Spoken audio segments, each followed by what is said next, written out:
Years ago when this started, MOOCs were not a part of the vocabulary, and now everyone knows what they are.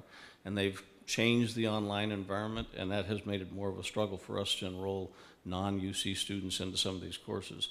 We continue to think there is a market there. It probably isn't as extensive as it was thought to be in a marketing study that was done a couple of years ago, and we're clearly looking at ways we can enhance the effort for UC students through the same campus or cross campuses, and we'll still try to find ways to enroll students that are not currently enrolled. So in other words, the funding was supposed to be paid back by collecting money from non-UC students. Is that the idea? And that's still, it's a process over I think it was an 8-year period. Okay, so we're only at the very beginning of that period. Right. So this wasn't being launched with the intent of having a lot of online instruction for UC students then.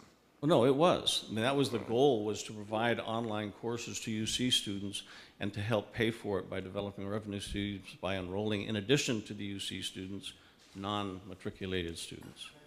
Okay.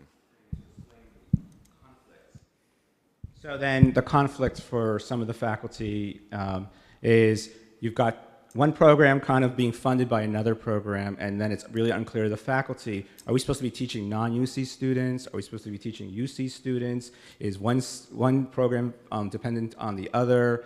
And that there was a very ambitious goal of 3,000 students, non-UC students by this year, another 1,000 the next 4 years to ramp up to 7,000 students. So far, one student's completed it, so we're like, is this making sense? How is this working? So that's the funding confusion. I was confused as well, so I'm glad you are a bit too.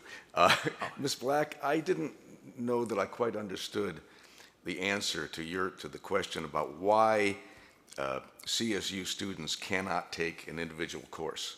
I understand it was developed to be one program for 4 years to get a degree, but if there's a bottleneck course, for example, that is available from Cal State Long Beach, why can't a student at Cal State LA take it? Well, a couple of things. So first of all, Cal State Online is a self-support program. So it's a little bit different from our matriculated students who receive state support on the campuses. So Cal State Online has begun where, as a self-support program, students must pay the total cost of instruction and delivery of the program.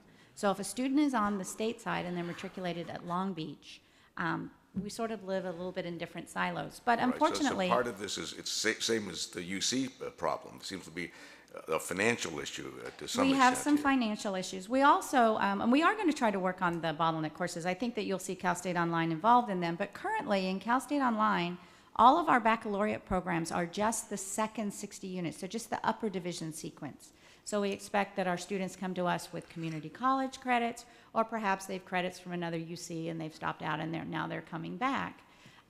So we don't have a plethora of lower division courses, and it's predominantly these lower division 100 and 200 level courses that are sort of alleged to be the villains in the bottleneck issue problem. So we're not designed currently to provide those courses. I've got Commissioner Shapiro, and then I think Jack wanted to follow up with another question. I'm going to do something radical and compliment you, because I think that, as Daphne said, we're talking about something that's really changed in the past 16 months.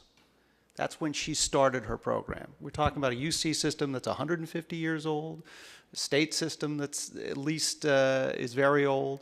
San Jose State, 1857. Right. And so you guys are trying to turn on a dime to deal with the fact that by the time my